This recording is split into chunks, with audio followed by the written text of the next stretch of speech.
නොදන්න පද දෙකක් තියෙන සමීකරණ දෙකක් තියෙනවා. පද දෙක දන්නේ නැත්නම් අනිවාර්යෙන් පද දෙකක් හොයන සමීකරණ දෙකක් ඕනි. එතකොට අපි දීලා තියෙන සමීකරණ දෙක අංක කරගමු. මෙයා එක විදිහටත් මෙයා දෙක විදිහටත්. මේ දෙන්නගෙම නොදන්න පද දෙකක් තියෙනවා. හරිද? දැන් මේ දෙන්න අපිට සමගාමීව විසඳන්න තියෙන්නේ. එතකොට අපි බලන්න ඕනි මේ පදවල කාගේ හරි සංගුණක සමානද කියලා. මෙතන x ගේ සංගුණකය සමානයි සොරි y ගේ සංගුණක සමානයිනේ. මෙතනත් y එකයි මෙතනත් y එකයි. එහෙනම් y එකකින් එකක් අඩු කරාම y කැපිලා යනවනේ දඩස් ගාලා. ඒ කියන්නේ අපි දෙකෙන් එක වගේ අඩු කරොත් y කැපිලා යනවා. එතකොට y අයින් වෙනවා. x තනි වෙනවා. x තනි වෙනවා කියන්නේ අපිට x හොයාගත්ත හැකිනේ. x හොයාගන්න එක තමයි මේකේ තියෙන ගේම්. ලොකු දෙයක් නෑ. එතකොට අපි දෙකෙන් එක අඩු කරමු. දෙකෙන් එක ඔයාලට ඕන එකෙන් දෙක අඩු ගන්න පුළුවන්. එහෙම කෙසයක් නෑ. දෙකෙන් අඩු කරනවා එක. අපි ලියා ගන්නවා 2 4යි x ධන y එක ලියන්නේ ඍණ ලකුණක් දාලා අඩු කරන හින්දා ඍණ දානවා අනිවාර්යෙන්. ඍණ දාලා වරහණක් දාලා ලියනවා අපි 2යි x ධන y සමාන ලකුණ දානවා. සමාන ලකුණෙන් දෙපැත්ත වෙනම.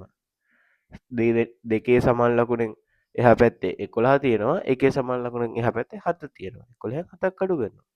දැන් 4යි x ධන y අන්න ඍණ ලකුණෙන් ගුණ කරන්න ඔක්කොම. එතකොට ඍණ 2යි x වෙනවා.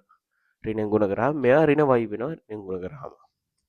එතකොට 11න් 7ක් ගියාම 4ක් කියලා උත්තරයට එනවා. එතකොට y කැපිලා යනවා.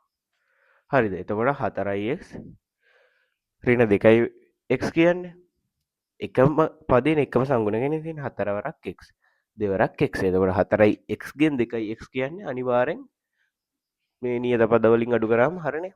4න් 2ක් කීයද? 4න් 2ක් 2යි. 2යි x සමාන වෙනවා 4ට.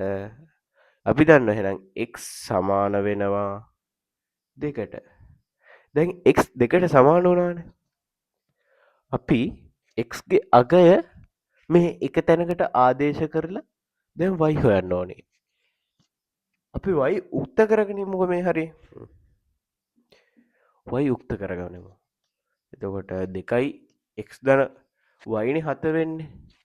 එතකොට y තනි කරගන්න මේ 2යි x මේ පැත්තට ගෙනිච්චනම් හරිනේ. ඒ කියන්නේ දෙපැත්තෙන්ම 2යි x අඩු කරමු අපි. 2යි x ධන y සමානයි 7යි. 2යි x ධන y ගෙන් 2යි x අඩු කරාම y තනි වෙනවා. එතකොට 7න් 2යි x අඩු කරාම කීයද? 4න් 2යි x ම තමයි. ඔන්න සමීකරණ ඒ කියන්නේ තනි කරගත්ත y උක්ත කරගත්ත. දැන් y ට උත්තරයක් ගමු. y සමානයි 7 ඍණ 2යි x ට උත්තරේ දානවා 2යි. දෙවරක් 2 4යි. 7න් 4ක් කීයද? 7න් 4ක් 3යි. එතකොට y ගේ උත්තරේ 3යි. x ගේ උත්තරේ 2 සහ y ගේ උත්තරේ 3. එහෙනම් මම ඊට අමතරව අපි දැන් එකෙන් 2 අඩු කරලා උත්තරේ අරගන්න බලමුකෝ මෙහෙම වෙනවද කියලා උත්තරේ. එතකොට අපි අඩු කරමු එකෙන් 2 කියන එක්කෙනාව. 1 කියන්නේ 2යි x ධන y එයාගෙන් අඩු කරනවා අපි 4යි x ධන y ව. හරිද? එතකොට 7 ඍණ 11 2යි x ධන y ඍණ 4යි x ඍණ y සමානයි 7න් 11ක් ගියාම ඍණ 4යි නේ. ඍණ උත්තරයක් නෙන්නේ කමක් නැහැ. ඒත් දැන් අපිට බලන්නකෝ y ට y කැපිලා යනවනේ. ධන 2යි x ගෙන් ඍණ 4යි x ඍණ 2යි x ඍණ 2යි x සමානයි ඍණ 4යි. දෙපැත්තෙම ඍණ තියෙන හින්දා ඍණ දෙකෙන් බෙදලා දාමු. මෙයාවත් ඍණ දෙකෙන් බෙදනවා මෙයාවත් ඍණ දෙකෙන් බෙදනවා. ප්‍රශ්නයක් නෑනේ. ඍණට ඍණ කැපිලා ගිහිල්ලා මෙතන තනි වෙනවා. මෙතනත් එහෙම නෙමෙයි.